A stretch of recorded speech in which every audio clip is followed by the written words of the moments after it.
Okay, so I'll do my usual intro thing here. So everybody, thanks for coming out to join us today. Once again, we're back with another wonderful guest. Today, I have the honor of being graced by the presence of Peter Walker, and we're going to find out a little bit about who he is in a second. But thanks everybody for showing up, and thank you, Peter, for agreeing to speak to me. Well, thank you for asking me to come on. Not a problem at all. I've been in school. Well, I was in school for quite a long time, quite a number of years, but I'm still not that smart. So I love to speak to people on a weekly basis and learn about stuff. So let me preface our conversation, Peter, by saying I didn't know who Peter Walker was before. And my wife is she is our social media person. And so she's keeping her ear to the ground, keeping track of things all the time. And she said to me, "Oh, hey, Chris, do you know who Peter Walker is?" And I'm like, "No, I don't know who that is." Who he is. He said, "Well, he's written this book. He's writing a book, and this is perfect. This is exactly what we talk about. This is what we promote to all of our clients, our patients. You got to talk to this guy." I'm like, okay. And, happy wife, happy life. So when she says, I got to do something. So I got right to it, looked you up on Twitter, and I said, okay, I like the idea of this book. Let me talk to this guy. So Peter, first of all, take 30 seconds. Tell us who is Peter Walker and what do you do for a career? I'm a journalist. I'm a politics journalist writing about UK politics. I live in London in the UK. And I've also, as a sideline, written a couple of books, the second of which is called The Miracle Pill. And it's about the issue of basically everyday activity, everyday movement, how it's disappeared from the world and why that is such a big issue. Okay.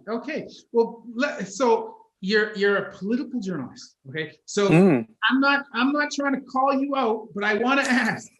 So, what is your training in fitness and wellness? Like, you wrote this book. What is your training in that? Absolutely none. I mean, I last studied science formally at the age of 16 because the English school system makes you specialize really early, and I went down the kind of humanities arts route, which was a shame because I quite enjoyed doing the science. But anyway, that's a discussion for a different day. Mm-hmm. But I've written quite a lot about kind of health to an extent. One of the way that got me into this was about 3 years ago. I wrote a book about basically the case for more cycling as everyday transport, as opposed to lots of people using cars for kind of, very, very short single person trips. And one of the chapters on that was about the public health case, and why more activity is a good thing. And I was astonished to learn, I never knew this, that in the UK every year, the best estimate is that the number of early deaths due to inactive living is 100,000 people every year. And I was aghast at that. I thought that was amazing. And after I wrote that book, I wanted to write more on this particular subject. So I pitched it as a book, and then I spent a long time speaking to a lot of people who are a lot more knowledgeable and clever than I am. And, being a journalist, I'm quite used to taking kind of complicated subjects and hopefully presenting them in a way that's easy for people to follow. So I hope I've done that. Mm-hmm. Okay. So now for yourself, obviously, so you wrote this book about making a case for the previous book about making the case for cycling. Have you yourself been active, during your day-to-day life as an adult? Were you, lifelong sort of active person yourself, or what was your exposure to fitness, athleticism, that kind of thing? I mean, this is almost one of the other reasons why I became so interested in the subject too. That, when growing up, as every kid, I was kind of active. I ran around, I played soccer a lot, and I wasn't particularly talented. But I had asthma quite badly, which kind of not so much limited me, but it made me think, I'll never be particularly physical or anything like that. And like a lot of people, when I got to my teenage years and then into being in kind of my late teens and 20s, it all kind of tailed off. And I suddenly found myself after university at the age of about 22, doing this sedentary and actually incredibly boring graduate job where I sat at a desk all day. And, I could have very, very conceivably just carried on doing that for the, decades to come. But in a turn of events, I still quite work out why I did it. I decided to become a cycle courier or a cycle messenger, which is the people you have in big cities. London used to have lots of them. You have fewer and fewer these days because obviously electronic documents are, much more common. But I suddenly went from doing virtually nothing to, relying on my body to be able to pay my rent, and suddenly cycling 50 or 60 miles a day. And, as you will know very well, when you're in your early 20s, that kind of stuff is relatively straightforward. Bodies are very adaptable at that kind of age. But for me, it was more the kind of mental transformation. I almost did the kind of dictionary definition of everyday activity by having a physical job. But it just really changed the way that I thought. I'd always thought myself as kind of physically kind of substandard. And I'm not a kind of great athlete by any means, but I'm, reasonably good. And I mean, there's two aspects to it. The one bit I argue about in the book is the kind of everyday activity, which I still do a lot of in non-coronavirus times. I kind of cycle to and from work. I walk a lot. I do things like that. As a separate thing, I got quite into sports cycling too. So I've done kind of 8-day mountain bike races and stuff like that. But I'm not saying everyone has to do that, but it's a kind of sign of how keen that I got that I wasn't competing at any high level, but I was doing quite tough stuff.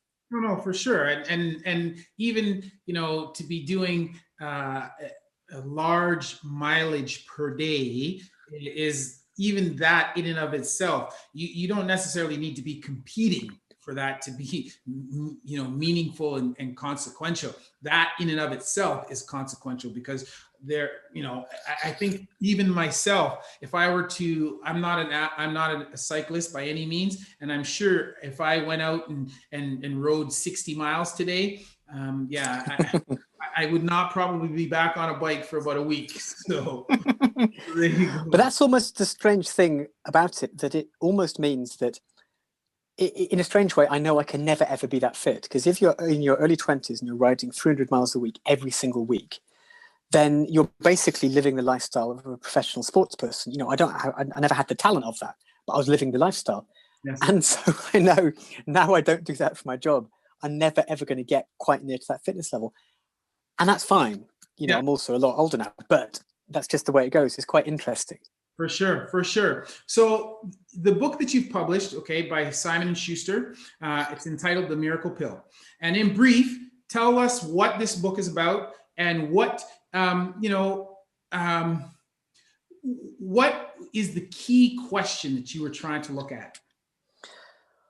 Well, there's almost a few key questions. It's to kind of examine how everyday movement, the kind of everyday physical activity that's been part of human life since Homo sapiens emerged in the first place, how it's disappeared, for many people over the last 50, 60, 70 years, and why that is such a big kind of issue. And the distinction here is between sport, formal exercise, and everyday activity. And there's nothing wrong with sport, whatsoever. Your body doesn't care how it gets used. And sport is really, really good for people. But the problem is not enough people do it. I mean, I know the statistics for the UK most of all, and it's about 55% of adults say basically they never do any sport. So all the physical movement they get has to be tied up in everyday life. And there's not enough of it for all sorts of reasons. So it's part a kind of history lesson, part a kind of guide, and almost part a kind of warning, in the sense of there's very grave consequences for societies around the world if you don't fix this. For sure. Now, so you being a political correspondent, you're writing this book and it's about fitness. Now, is it purely out of your personal interest out of this? Or do you think that there is a political angle to this story? I think there very, very much is, because you have essentially this pandemic, in a different sense of the word, that's a pandemic of public health that's going on every single year. I mean, it's very, very difficult to accurately estimate how many people die early because of inactivity. The most rigorous study put it at slightly over 5 million people worldwide every year. And yet governments really don't do much about it. And I was interested in why that is. I mean, one of the strange things was I wrote the book last year, more or less at the time when a lot of the UK was under lockdown because of COVID. And it was quite striking to, because politicians in Britain have always said, oh, we can't do anything about this. People don't want the government interfering in their lives. And you suddenly had the government massively interfering in people's lives, essentially shutting down the entire economy over a period of months to save lives, and more lives, and also lives in a very direct way. But it's a kind of comparable health crisis, and yet nothing ever gets done. And if I do talk to officials and ministers as part of my job, I sometimes kind of indulge myself and ask them about this whole physical activity. And a lot of them know it's a problem, but it's very difficult for them to do something about it, partly because it's a very, very long-term and kind of indirect process. Mm-hmm. I like the way that you describe it as it is a pandemic of another type. And it's interesting that we are living in this time when we have a pandemic on a pandemic. And, when you think about, as you've asked them, why, that this is a problem, why are we not doing anything? The key difference that I'm not sure this is the case to them, but to me, I think they probably look at this and they go, well, this health crisis pandemic over here is death. It's like drip, slow death, right? As the numbers are comparable, but it comes like a little bit at a time, as opposed to this other one over here, where it's like, boom, a whole whack ton of people are off at the same time, right? And when you put it in those lights, they go, well, geez, yeah, these numbers are comparable. So yeah, why are we not doing anything about this? And I'm not sure what the answer is, but to me, I think that's the only reason, just off the top of my head, that I can come up with why they don't respond to it. You know what I mean? It's like, I don't know if you've ever heard about the, I think it's the frogs that... the boiled frogs, yes. they boil them, right? And if they turned up the water slowly, they wouldn't jump out, because it just was just a little bit at a time, right? So it's become a normalized crisis, basically. It's one that people don't think about, and it's also a kind of indirect one. So, if we go back to the kind of sedentary, inactive me, age 22, if I had never changed my lifestyle and spent all day sat in a chair and every evening sat on a sofa, then, the consequences for me might not even have manifested now. They might not happen until I'm in my 60s or something like that. And it's through indirect things. It's through all the things about, like diabetes type 2, high blood pressure, cardiovascular disease, some types of cancer, bone problems, etc., etc. There's nothing you can directly pin on it. Mm-hmm. And doctors and a lot of doctors have just got used to treating those, because they're seen as part of what happens as people age, and that's the other interesting thing. It's not just about people who die young. I mean, medical science is very, very good at keeping people alive for a long time.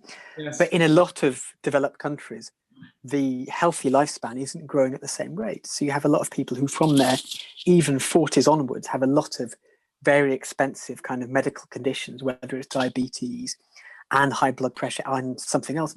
And I talked to a few English doctors who work in kind of hospital emergency sections, but they're consultants in general medicine. So they see the kind of everyday stuff, and they were basically saying that if it carries on like this, then the British National Health Service, in terms of being free at the point of use, won't be viable in maybe 20, 30, 40 years. And I'm sure the same thing. There's this endless crisis which manifests in both health but also care for older people. Yes. Well, the Pareto Principle applies here, in that you have 20% of the population that uses up 80% of the resources that are available in the healthcare system, right? And that is not a model that is sustainable. You know what I mean? And it only takes something like the pandemic now to pull the cover off of that. Because you go, holy crap, like, we don't have the money to cover, to care for all these people, because you have already a portion of the population that is sucking up healthcare resources,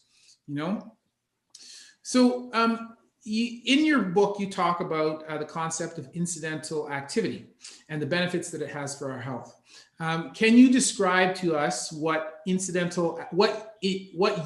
describe as incidental activity, and then tell us, why is that beneficial for us?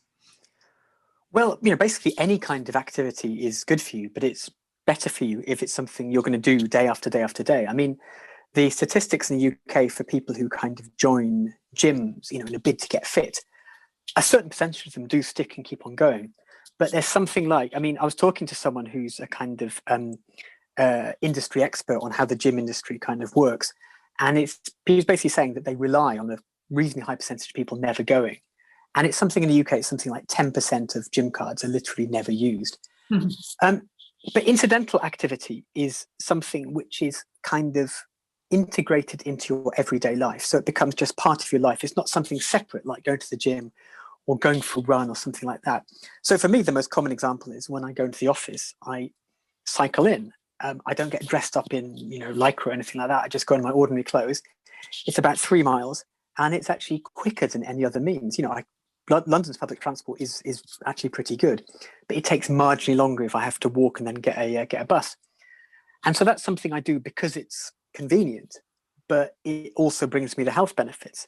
And one of the kind of strange things about it, about this kind of like science, is that incidental activity means that people who live in cities are weirdly often slightly fitter than people who live in more rural areas, because they tend to, you know, particularly if it's not a car dominated place, they tend to just by the by do a bit of walking, if it's only walking to a subway stop or a bus stop or stuff like that.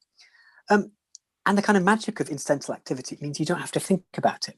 But the difficulty is that, you know, the world has been kind of redesigned around us to make incidental activity, you know, less easy. The example I always use is, you know, one of the kind of great ways for being active in everyday life is stairs, just walking up a flight of steps.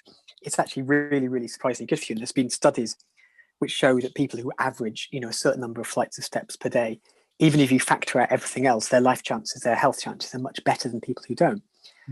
But, you know, think of the last time you went into a kind of flash hotel or an office block. You walk in and there is the kind of lifts, there's the elevators lit up and really obvious. I don't really like using elevators. I always prefer to use the stairs, but it's quite difficult. You have to kind of go down a corridor, find a fire exit sign, hope the alarm doesn't go off. And it's not a kind of intuitive thing. And, you know, and there's architectural reasons why this is often the case. I mean, with office buildings, they're often rented out floor by floor. So, you know, you have to have a separated staircase, which means you can do that. But it makes it hard. And, you know, that's almost a really important message. Probably the key one I want to get across in the book is that if you think you're not being very active in your life, I mean, ultimately it's your responsibility, but it's not entirely your fault. We do live in a world where it's become incredibly difficult, you know, and that goes beyond ideas of kind of individual responsibility. Yes, yes. So I often have people say to me, so active people, they say, you know what, I'm not at risk. Even though I have a sedentary job, I'm not at risk because, you know, at every day after work, I'm going to go and I'm going to work out. I'm going to do a high intensity workout. I'm going to do CrossFit. I'm going to do it for 2 hours. I'm going to sweat, feel the burn. And so I'm not at risk. Does incidental activity matter for these people? And if so, how? The nuanced answer to this is yes and no. I mean, there is a certain amount of evidence that if you're very active in your other parts of your life, then the risks you get from sitting down for a long time are mitigated to a certain extent. I mean, that's what I hope, certainly, because, you know, in a journalist job, I try and stand up these days sometimes to type, but I still sit down quite a lot. And, you know, I don't want to explain the medical science to someone who knows it much better than me, but the kind of problems are parallel, but they're not quite the same. Some of the things that happen when you sit down for too long is that these kind of very kind of, you know, red iron-rich muscles, these very big ones in your legs, go through this cellular process called downregulation, which can be connected to all sorts of things like diabetes, high blood pressure, and, you know, all that kind of stuff. So it's not exactly the same processes that happen when you've been inactive over a long time. So you're not completely factoring out the risks. But then by the same token, it's possible to have a job where you're standing up all the time. For example, if you work in a store or something like that. But if you're inactive, then that's bad for your health too. So the ideal is to think about both. And, you know, it can be difficult because lots of jobs do involve these days sitting down and typing for long periods. I mean, I'm standing up now to do this chat, partly because I've been sat down a lot of time. And I've got an iPad balanced on a series of books on this kind of metal extendable stand, which I sometimes use for my laptop. So since writing the book, it was basically when I was writing the chapter about sitting down and really, really reading the papers, I suddenly started to stand up more. So I kind of try and alternate. I try and do an hour sat typing, an hour stood up. And, you know, you're a person who sits down all day and then does a 2-hour HIIT class every night. They're probably going to be fine. But, you know, the jury is still slightly out on that. And it's important to realize that they're separate things. I mean, sedentary and inactive get used in an interchangeable way, but they're not the same thing. Yes, no, for sure. And I do a workshop where I talk to people and about the whole idea of prolonged sedentary activity. And, you know, the studies, as you mentioned, have demonstrated that sitting time and activity are independent, like physical activity, doing fitness are independent variables. And as you said, it's not to the point where, you know, I would say, well, you might as well not work out because that doesn't do it. I wouldn't say that. But yeah, as you mentioned, the effects of sitting, prolonged sitting, they act separately from the effects of you doing activity in a concentrated fashion over a short period of time. So I think that's I like that you mentioned that, because I think that that's important for people to understand. The other thing that I think that is important is because I invariably at the end of that talk, I often have people asking the questions, well, what if I just get a sit-stand desk and I stand? And I said, you know, you're replacing one sedentary activity with another one. And so I'm sure you burn a few more calories standing versus sitting. But if you're going to just stand in one position all day, you're still basically inactive, right? And it's so you're inactive, yeah, definitely. Yeah. You're inactive, right? And so you need to be changing position, doing different things, moving, and it's very, like, I love what you call it, incidental movement. You just need to be, it's not this thing that is separate from what you're doing. It just needs to become a part of what you're doing. And it's funny because, you know, the whole idea of the industrialized world, you know, we wanted to make people who would help work in factories. They would sit in one spot, do this thing for a certain period of time, take a small break, come back and keep doing it. And this is what created the productivity in the Western world, right? But it's actually a good thing for us to fidget. It's a good thing for us to move. It's an amazing thing. It's brilliant. Yeah. That's us being active throughout the day, right? So, you know, although we kind of had this industrialized factory type of sit down, do this mentality, that kind of has to change, because now we're seeing, well, you know, from a healthcare perspective, it's not necessarily good for us. Well, some companies are starting to think about this. One of the people I talked to was one of the lead architects who are designing the new Google California HQ, this massive, enormous kind of campus. And one of the ideas that they've got, which apparently Google are very, very keen on, is it's going to be a 2-floor building, and all the workspaces are going to be on the upper floor. But apart from the accessible toilets, all the toilets are going to be on the lower floor. And everywhere there's going to be these very nice kind of atrium stairwells, which are nice to go through. So basically, if you sat at your desk, if you've drank your coffee and you need the loo, you have to not only walk certain paces, but walk down a flight of steps and back up again. And they were really keen on that. And there's other companies. I mean, I talked to a scientist who's written a book about the perils of sitting down for too long. And this kind of French think tank where he now works, they do all sorts of stuff like that. They have like walking meetings where you wear a little lanyard, which says, I'm taking part in a meeting, please don't bother me. And the different teams compete against each other for who can have the most.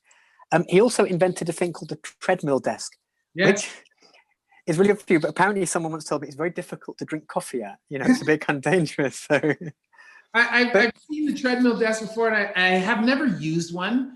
Not used one. And I think I wouldn't mind trying it. But to me, I just think I think I would hurt myself. I think I would. I'll be typing and concentrating. You stop walking, you suddenly crash into the screen. Yeah. Yeah. So for people who, okay, so let's go back to people who are active and who want to, do what's best for them.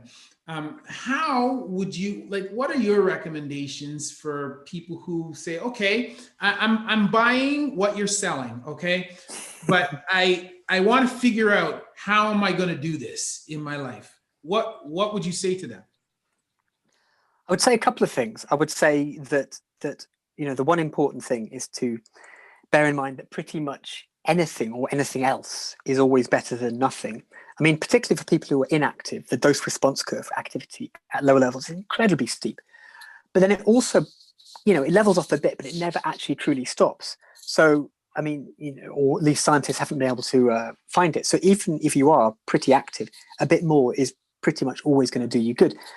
But in terms of incidental activity, I mean, I tried not to write a kind of advice or guidance book on like how to be fit, because that's not really my area, and there's lots of people who are much better qualified to do that. But I tried to give kind of tips at the end of chapters. But I think the best tip I did was whenever I talked to epidemiologists or public health experts, I'd always end the conversation by saying, what are you doing now, and how do you keep active at your work? And it's amazing what percentage of them will say, oh, I'm at a standing desk now. And a lot of them would say that they always try to fit activity around work. But there's a US academic called Professor Stephen Blair, who is now, I think he's 84. He's a real pioneer of activity science.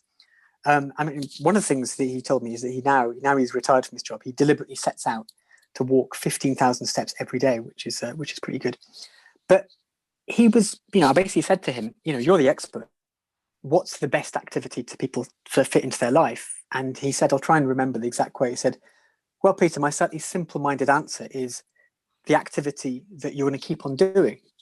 And it kind of differs for every single person. So, it could be if you have to drive to work, if you haven't got any choice, then you can maybe just get into the habit of, parking at the far end of the car park or even half a mile away and walking in. If you live in a city, you get the subway and walk to the next subway stop, even if it's 3/4 of a mile away. If you live close enough to, go to the grocery store, then try and do that occasionally, not in your car. Because, I mean, the other thing we haven't got into is that as well as aerobic activity, particularly as people age, you'll know this very, very well, some kind of muscular resistance activity is incredibly important. And a lot of people stay active but don't do that. So it's basically just think about your life and think about, what fits into it. It might possibly be that you're a 2-car family and you sell one car and get a bike or get a cargo bike. And that's not going to work for everyone. That's fine in somewhere like London, but in a lot of places it's not going to work. You have to just kind of be creative, but it's almost like when you hit on it, it feels like magic because you think, oh, I don't even have to think about this anymore. It just becomes living. So that's a slightly unsatisfactory answer, but that's probably the best one that I've got. Yeah, no, that's good.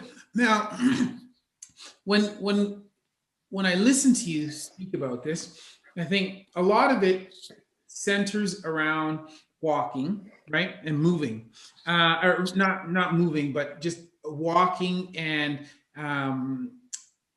well, you cycle to work. But are there any other types of would I say to somebody, well, just make sure you're walking all the time, walk from here to there, walk upstairs, or are there other types of incidental activity that people can engage in?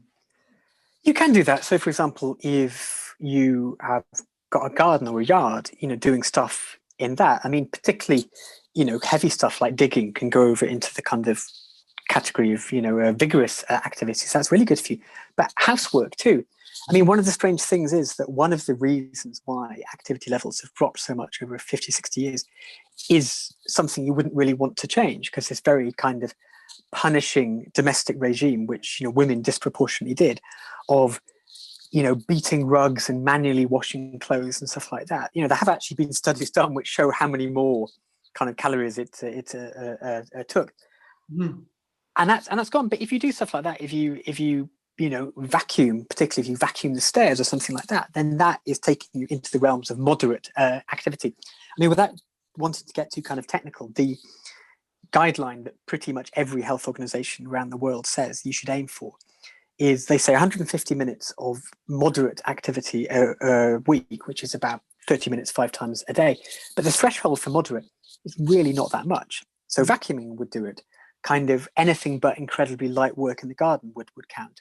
Mm-hmm. For walking, I mean, it doesn't have to be a jog. It just has to be what they call a brisk walk, and that depends slightly on the person. But then the kind of other thing is that a lot of this kind of guideline for moderate activity, a couple of scientists were basically saying to me, was set not necessarily because they knew that less strenuous activity wasn't good for you. It was just that in the past it was quite difficult to kind of measure it. Mm-hmm. But now they have these very sophisticated activity trackers which can measure even limited movement. And I mean, there's been some studies which were amazing. Like there was one US study which found that amongst older women, ones who even walked 4,000 steps a day had much, much lower risks of dying than those who walked about 2,000 steps a day. And this wasn't brisk walking, it was just basically pottering about. Mm-hmm. So that's the kind of message again. Pretty much anything is always better than not doing anything. Mm-hmm. Okay. So now I recognize you're not a physician, but you've spoken to a lot of people about this. And so could you summarize for us, if you had to just sort of, in a couple sentences, say, what are the cumulative effects? Like so somebody says, okay, what are the health benefits then? What is this doing for me specifically, right? What would you say? I mean, in the short term, even on the very same day that you are active, then your blood pressure will go down. You'll be able to process glucose better than that. It'll have an instant effect on your muscular system. You'll almost certainly sleep better.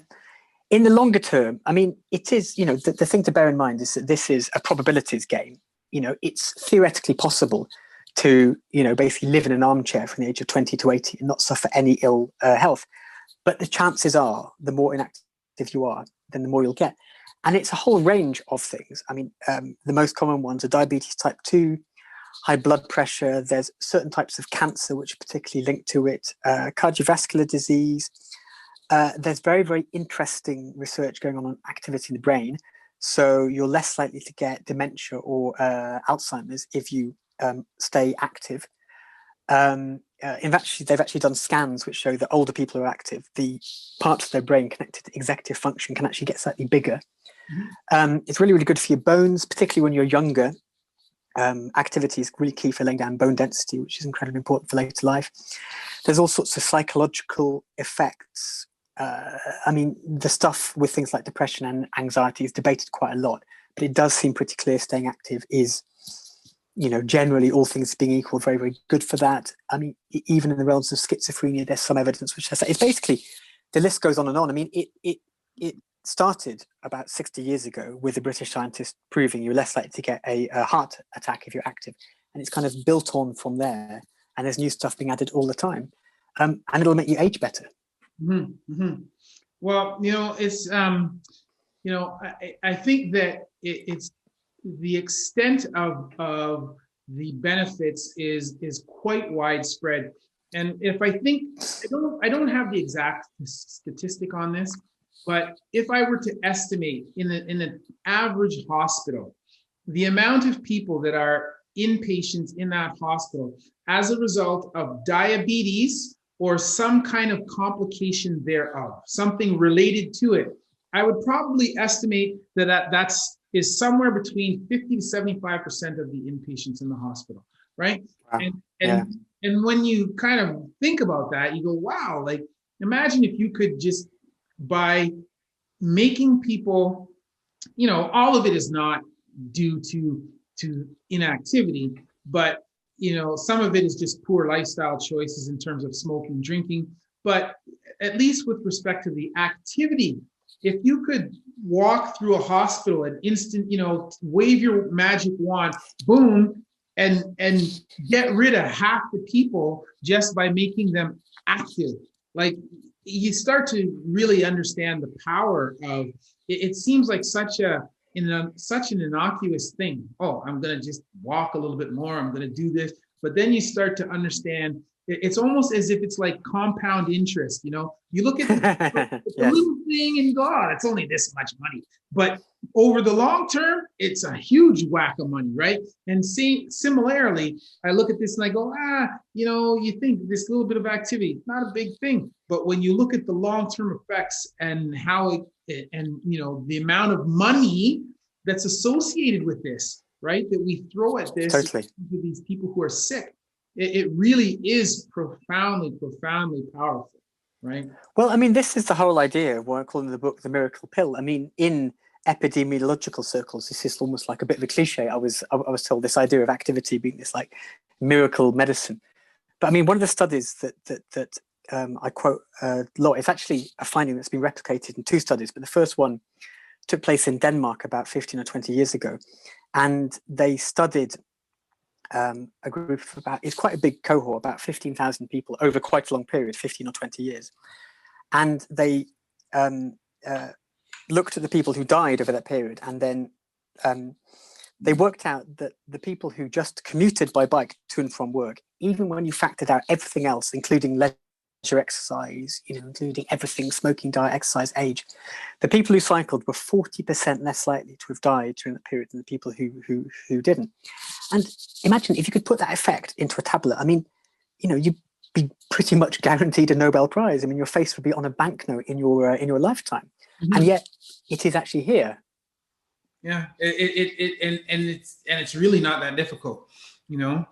Now, just to be clear, are you advocating a specific, you know, form of exercise, or is this more of you know, a fundamental life shift, you know?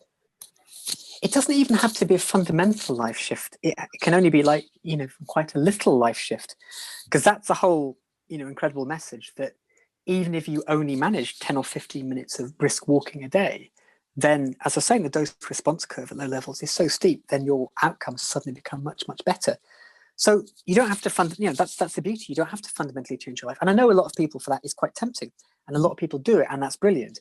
So if you are someone who's inactive and you decide you want to join a gym, start running, do HIIT classes and run a marathon in a couple of years, then go for it. That's brilliant. Your body will completely love you for it.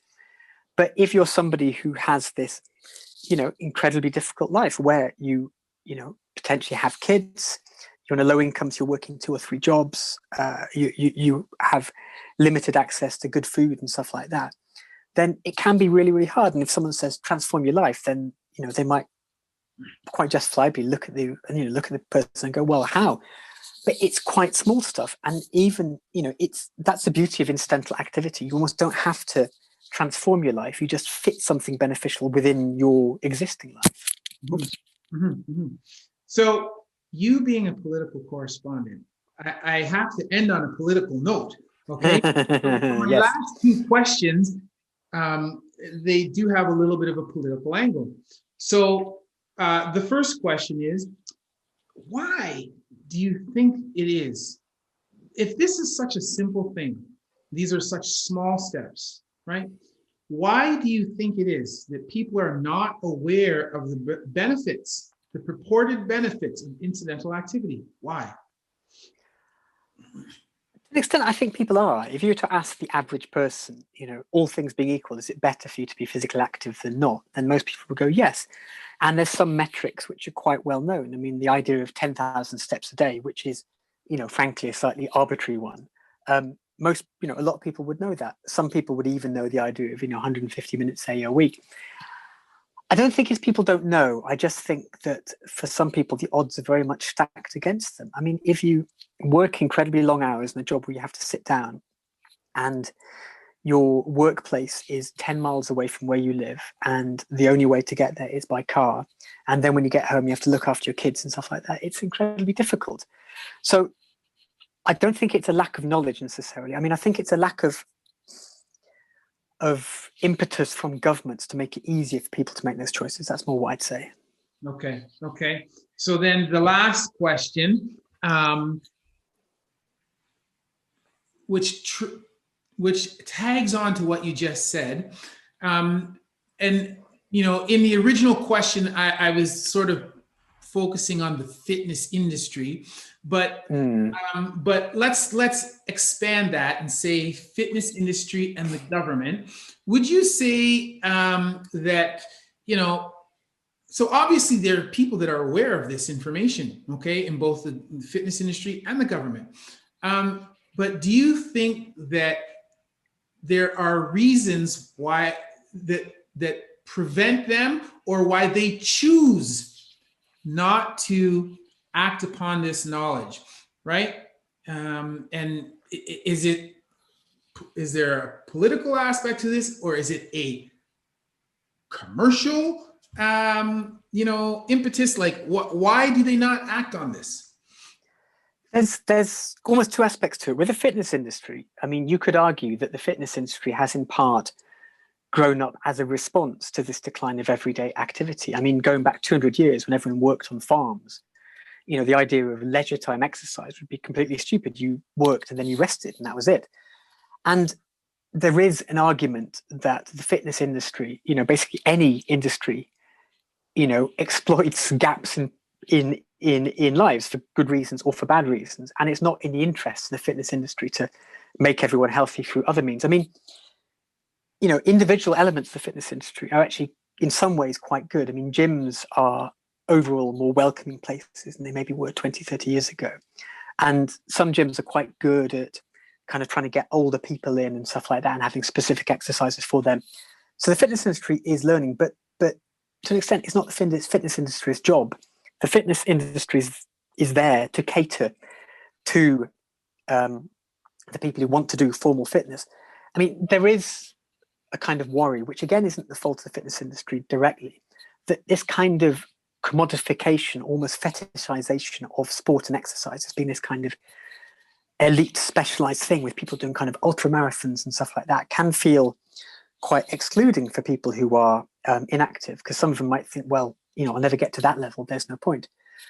But that's not to blame the fitness industry, because as I say, that's asking them to solve something that's not their kind of remit. With government, I mean, there's various reasons, one of which is the fact that you only see the benefits in 20 or 30 years time, which is when the politicians will almost certainly have left office. But to end on a slightly more hopeful note, there is this idea that a lot of politicians use in the UK called the nanny state. This idea we can't have government kind of interfering in people's lives, even if it makes them healthier, even if it makes their lives better. But I think coronavirus has kind of raised the bar for what constitutes the nanny state quite a lot.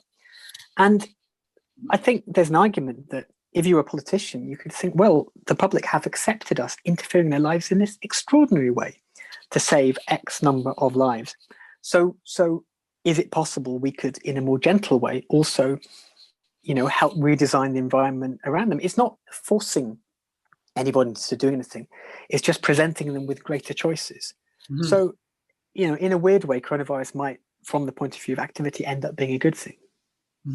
Well, no, that is a good way to end out.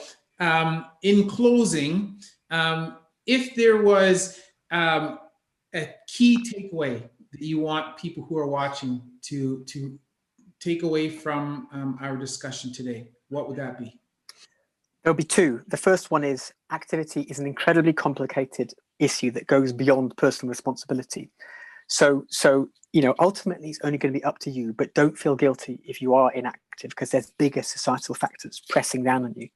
And the second one is, don't think, well, I have to do an hour's running or it's pointless. More or less anything will do your body good. Your body will love you for it.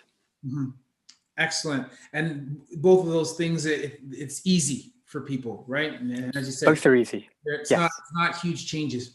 So, Peter, I want to thank you very much for spending the time with us this evening. Please tell people where they can find your book, The Miracle Pill, where they can find you, and if they want to read more of your works, how can they do that? Well, the full title of the book is The Miracle Pill, Why a Sedentary World is Getting It All Wrong. It's published by Simon & Schuster, available from all good bookshops. There's even an audio book read by me, if you can stand any more of my voice. If people want to read my news articles, I also write about other things occasionally. I'm at the Guardian newspaper in the UK, so if you search for Peter Walker Guardian, that will come up. I'm on Twitter at Peter Walker 99, Peter Walker 99. I'm on Instagram as well, but I'm so infrequently on it, I've forgotten my Instagram handle, but it'll be somewhere in my Twitter link, so they can track me down. I'm everywhere, like most people are these days. No problem.